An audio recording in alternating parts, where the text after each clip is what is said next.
Welcome everybody to the BIDE podcast, the podcast of the Barcelona International Dance Exchange. Today in our episode 113, we have as a guest Christel Grillo. Christel, thank you so much to be with us. It's a pleasure to have a time to talk with you. Thank you. It's a pleasure for me. So first, from where we are talking with us? What part of the planet? I'm talking from Italy, exactly from Bologna, from the north of Italy. Fantastico. So the second question is referring to something that we like to ask to our guest, and it's face the idea of describe who we are, and then we talk what we do. You know, we tend to describe ourselves, so the things we do, but we like to, let's say, to have the human approach first. So if you can tell to the people who are listening to this podcast, who is Christel in this 2025? Okay, so hello everybody. I'm Christel. I am an Italian project creator and dance programmer. I work for Cantieri Danza Association since 2011, and I've become during the years project coordinator for the national network that my association leads, which is called Anticorpi XL. That means antibodies. And since 2022, I've become also co-artistic director of the festival that we organize. And its name is Ammutinamenti, which means mutiny in English. Okay, a lot of things. And Yes. what is the woman behind all these projects? If you can describe what type of person you think you are nowadays. Okay, well, I think I am a creative person, also extremely active, iperattiva, we say in Italian. I mean, Absolutely. yes, I mean, I always do a lot of things because I can keep my mind quiet, but it's also something that gives me a lot of satisfactions in my life. So I'm always on the run. and what do you think you bring to the performing arts ecosystem? Because I mean, you are leading a lot of projects, but also you're a creator. So, and we know each other. So I know that you are really a curious, person that like to be challenged and bringing things. But what we like to also, so sometimes to do the analogy of the food. What type of spice you think Christel brings to the ecosystem of performing arts? Wow, okay, that's a very interesting question.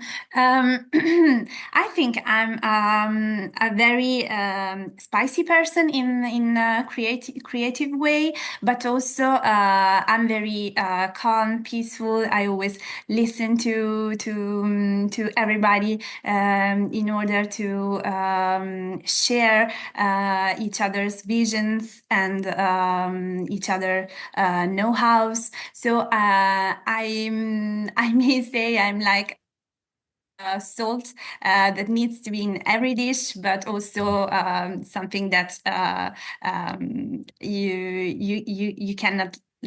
I mean, I would say you can live without, but that would be a very Mhm. um, um, egoistic in selfish in some way. But this is not the case. I mean, I like to be where action is. Mm. So I would say in this way, yes. Great. And from where you draw inspiration from? I mean, what inspire you?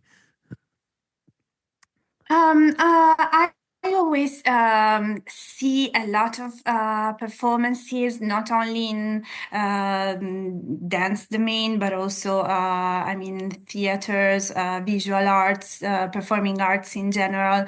And I always catch some inspiration from everything I see, even in, I mean, urban landscape or urban architecture culture that always give me something to then put it in our festival or in our projects. So I think I would say I take inspiration from what surrounds me. Great. And all the way around, what you are involved in, as I said at the beginning, and you explained really well, in a lot of different platform festivals, you know, and Activities, you are all yeah. the time, you know, talking and referring people. Um, and it's the kind of a direction from Christel to the other ones, no, and to the ecosystem. So, what do you think that the other ones and the ecosystems brings to you? You know, what is coming back for this intense, as you said, person, you know, and inquieta person. So, Yes. Well, I think that everyone brings me nourishment in some way with with their know-hows and with their experiences. I also travel a lot for pleasure, but also for work. And I think that each place and each people, even belonging to different cultures and traditions, gives me a little seed to grow. So I see all of these as nourishment for my job and for myself as a person. mm. And as you said, you travel a lot, and also you go a lot, no, outside Italy. Can you Mhm. describe a bit what is or how is your take in not the difference, but the singularities that the Italy network or the Italy ecosystem have in the performing arts field? Because sometimes, you know, with Italy, the people are, of course, you know, addressed to the food, you know, to the old history, the old culture, you To know, cliche. yeah, the typical cliches, and of course cinema, you know, but in performing arts, it's quite besides some big festivals, no, like the Biennale Venezia and so on. But what is your take in what is nowadays the differentiation of what is going on there? I think can be great because you have a broad. I mean, we spoke about that last year when we met, and have a broad vision, and we like that the people who are listening also get this idea from you. Course. I think that I can talk about most of all the field of dance where I work. I think we do very important work in this field, but maybe it remains hidden in some way. We are not very able, and this I must say, to promote ourselves and to tell our story to others, even outside the national border.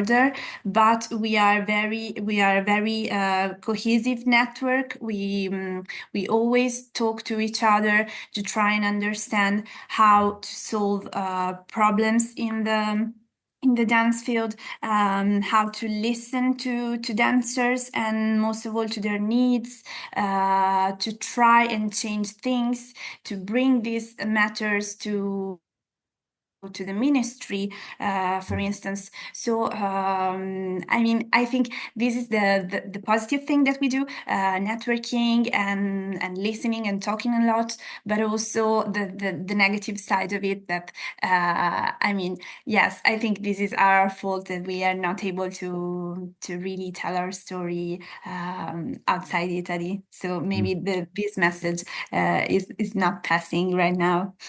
Mm. And in terms of a style, because you know I witnessed little different projects the last few years in some of the festivals that we cross with each other, you know, Mhm. and what do you think? And then I'll be addressing this also question to you. What is the main questions that the Italian artists are now bringing to the stage in terms of you know, ideas, political visions, and so on? Mm. Well, this period, artists are, of course, asking for more funds primarily because the ministry is not able to cover all necessities of all dancers. We are a lot, of course, but it's very difficult even with the recent changes in government. There's no enough space for culture in general, and there is not a great intention to do something in this way. They're asking for more guarantees also for their lives during the periods where they are not working, so in order to survive. I mean, because if they don't work, they won't get paid. So this is problem that other nations, for instance, won't have, because I mean, I think France has always a lot of guarantees for dancers and workers in performing arts in general when they don't work, which doesn't happen in Italy, for instance. Mm. And what questions you are making to yourself nowadays in Mm, terms in, of what is going on, and I mean, also as an artist, because I know that mhm. you have a similar profile to me, you know, that we are create pieces, but also we facilitate networks. And so what is the question that is piping, or maybe it's one more than one question, you know, maybe it's a few questions, but it can be great to know some of them if you like. Yes. I mean, they are all linked to politics, I would say, because if we could have a more organized structure, a more organized system, it would be easier for artists and for organizers too to meet and solve these matters. If we could have more, if we if we could have more guarantees from the governments, from the funds. There are actually a lot of questions in this period. It's very difficult to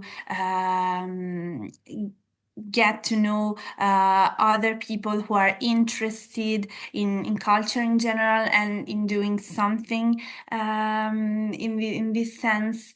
So I mean, I understand that it's a very difficult period, politically speaking. So maybe we only need time. Yeah. And how you deal with time, because sometimes, as so to speak, the time looks like it's not enough. So being so in motion like you, how you deal with time and the sense of time?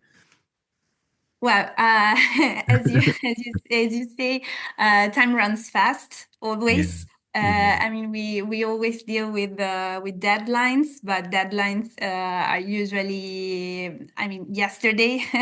We are Absolutely. always I personally have the sensation to not to be on time to do things, to be always late. But I mean, it's also a relative question because with a little bit more of organization and structure, it's possible to deal with time running by and to do things with Mhm. punctuality. Yes. And do you have a memory, or maybe it's one, and it's not just one memory that make you remember when was the moment that you realized I can do it? You know, I can do this. I can work through arts. Well, okay. When I first met the Cantieri Danza, which is the association that Mm, where I work, I wasn't thinking about working in this field because I studied languages and foreign languages and so on. So it was not my field, but I started getting fond of visual arts, performing arts, and dance in particular because I used to be a dancer in the past. So I decided to change all my plans for the future and to follow this lead. And it was a particular moment because I realized that it needs a lot of devotion, since it is not a very I mean fruitful job in Italy, but the passion is strong. So I thought, yes, I can do it. And now I've become during the years, and I've become co-artistic director. So I mean, maybe it was the right way and the right path. Mm. And when you see a performer, a new project, a new artist, and as a programmer, um, what is the thing that make you vibe, in a way? And like a second question, because with other guests this year, we talk about a lot about what is curation nowadays, so it's like a tricky, maybe a trap question, that what is curating for you, that in your case you are receiving a lot of applications, videos, and what make you vibe, or something that, maybe it's the technique, it's what the story is, the choreography. If you can have a little reflection about that. Mhm. So I'm starting from the end. I think that curating is care. I mean, etymologically, it's the same. Yes. It's the same word. It's not only watching videos and applications, but it is also trying and find what's behind, what's the story of the dancer, of the choreographer who's applying, what's for me, for example, I feel curiosity to a performance when there is innovation, originality, when it has something that amazes me, something that I'm not used to see, even if it's very far from, I mean, my background or what I'm used to see. Yes, I think that's more behind all of this, like the point of an iceberg, I would say. Mm. Yes, it has to amaze me. Great. And how many times have you thought about quitting, about leaving this, if you thought about that, and dedicate yourself to something else? Yes. Well, it happened. I won't hide it happened. Several times I thought about leaving. First of all, because of the of the wages from the economical point of view. That that's not something very profitable, I would say.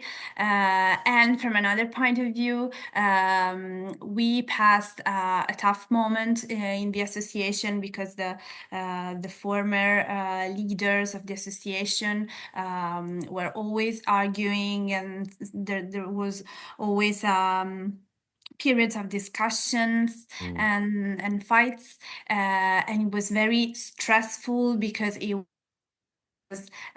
just as if I were the daughters of two parents arguing. So you don't know whether to ask to your mother or to your father because there are always fights. So yes, I thought about quitting, but I mean this devotion and the love for dance and for artists, for arts in general, made me stay. And if you can share, if you like, what was your biggest mistake, or a moment that you say, "Oh, I fuck up"? Maybe it was also when you was dancing, or making, or in arguing. I made the wrong input. You remember one of these moments? Wow, I had to think about it. It's very tough. Mm, question. Well, maybe yes, maybe when I first took the lead to become a co-artistic director, I shared the direction with two other colleagues, and I thought this was not my job, and I thought yes, maybe this was not the right decision because there was a lot more of work, a lot more of responsibilities, mm, and you really, it really comes into your mind that everything rests on your shoulders. mm. So it is very difficult. It was very difficult for me to take on responsibilities. It is something that I had to deal with, but now I think I'm in peace now. I think I'm okay. That's something I thought. Okay. So for closing this amazing conversation, we have what can I say? Like I miss the word in English also and in Spanish. The ritual of that each guest leave a question to the next one. You know, so the previous one have a question for you, but before I address this question to you, what do you like to ask to the next guest without knowing who will be? You Who know. is or who she is? He Okay. maybe can it's a duet, maybe it's a